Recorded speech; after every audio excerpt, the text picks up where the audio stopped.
Estamos aqui na abertura do último dia do 8º Congresso Brasileiro de Jornalismo Ambiental e eu tenho a honra de conversar aqui com André Trigueiro. Bem-vindo, André. Minha honra, meu prazer. Obrigado pelo convite. E, André, em um cenário que muitas vezes as informações sobre meio ambiente são ofuscadas por outras notícias, como é que os veículos de comunicação podem destacar a urgência dessa pauta e a questão que a gente está vivendo agora das queimadas, que está um caos completo já há muito tempo, e como é que as mídias podem engajar o público de maneira a tentar mudar isso? Você levantou questões que estão presentes no Congresso Brasileiro de Jornalismo Ambiental desde a primeira edição em 2005, na cidade de Santos, onde eu estive. E eu vou dar spoiler para você do que eu vou falar daqui a pouco, que teria mudado de 2005 para cá em relação aos desafios das boas perguntas que você colocou aqui. Qual é a função social do jornalismo? O que é uma notícia? A gente vai entender quais são os fatos de interesse público que têm relevância e despertam interesse. Nós estamos experimentando uma crise ambiental e climática sem precedentes na história do Brasil e do mundo. E o Brasil é um dos países mais vulneráveis do planeta. Nós tivemos dias atrás a Amazônia como principal emissor de gases de estufa do mundo, São Paulo com o ar mais poluído do planeta. Como assim a gente vai ignorar a relevância dessa situação com os impactos sobre qualidade de vida das pessoas inalando as toxinas da fumaça, impactos sobre a economia, abalando o agronegócio, que tem uma relevância no PIB, abalando a resiliência das bacias hidrográficas. O Brasil está secando, e não é agora. O Brasil está secando. O Brasil é um país profundamente dependente de água mais do que outros, porque aqui a água não é só para dessedentar as populações ou os animais que são criados para engorda e produção de proteína animal. A gente tem a água como principal, eu diria, insumo energético. A conta da energia brasileira poderia ser muito mais cara se não fossem os reservatórios das hidrelétricas. As hidrelétricas estão com os níveis baixando, isso é gravíssimo. Nós temos a necessidade da água para, como disse, as culturas irrigadas brasileiras. Você tem um impacto sobre produção agrícola em certa medida.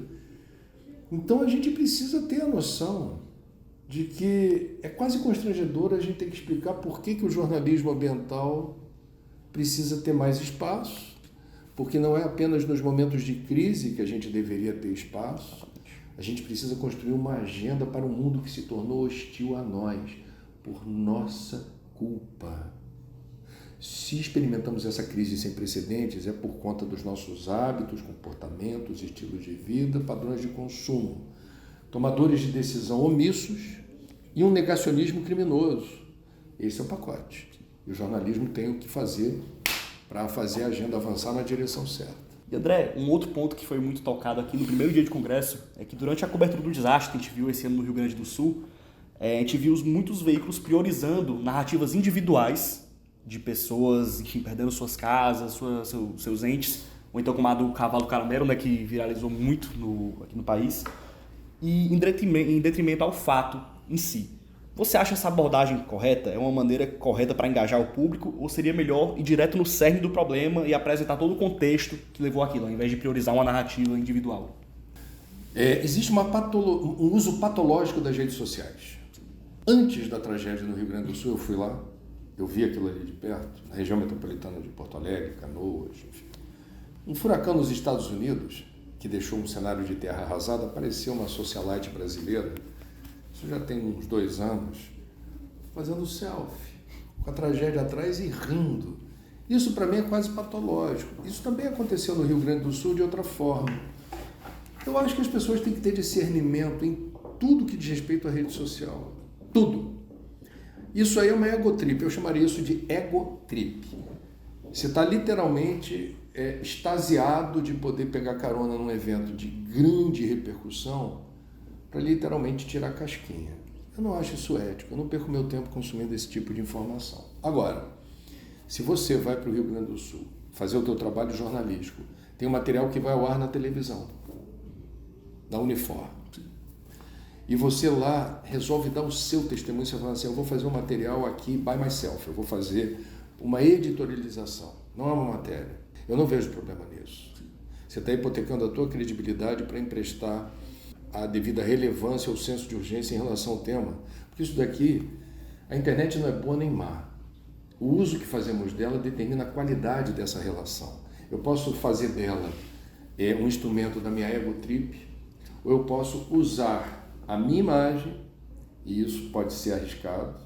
Você tem que garantir a intenção do que você está fazendo com aquele veículo para dizer: olha, a gente estava aqui trabalhando, estou aqui com o cinegrafista, a gente veio aqui, olha só o que a gente encontrou.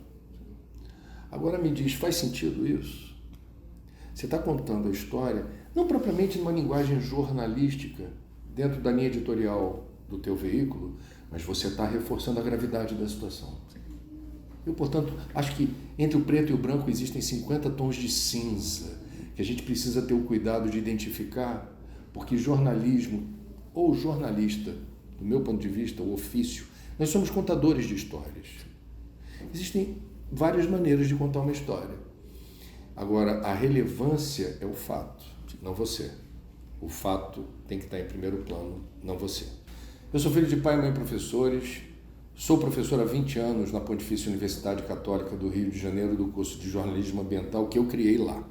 Então, eu tenho lugar de fala para dizer o seguinte, porque o jornalismo ele tem um lado muito autodidata. Eu me formei por década de 80. De lá para cá, esse aprendizado nunca cessou. Portanto, a escola de jornalismo, me parece, ela tem a função de dar esse embasamento, né? Esse, eu diria, cuidado de você determinar princípios e valores da nossa profissão e a técnica jornalística propriamente dita. Como é que você constrói um texto jornalístico, como é que você... O cuidado com a apuração em tempos de negacionismo, a gente precisa ter o fato ou fake o tempo todo. Enfim, o fazer jornalismo, né?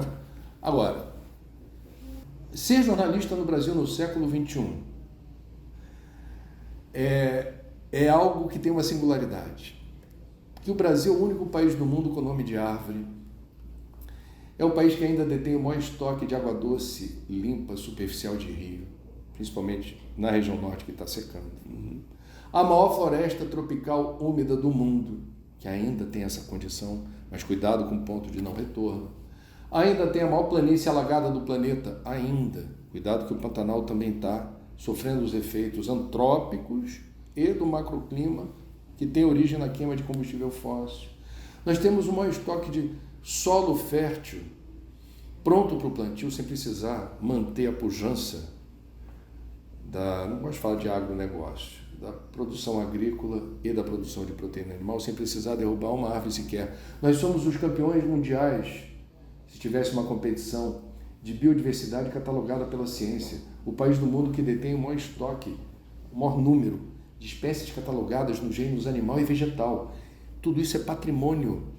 E tudo isso faz diferença no mundo que experimenta uma crise ambiental e climática sem precedentes na história. Ser jornalista no Brasil, do meu ponto de vista, hoje, significa entender o que é o Brasil perante o mundo, entender o que é o Brasil perante essa crise e como a gente não pode ser omisso na defesa daquilo que é fundamental para a nossa saúde, para a nossa qualidade de vida, para a nossa resiliência, para a nossa longevidade, para a nossa economia, para o nosso projeto de desenvolvimento. Isso está sendo dilapidado.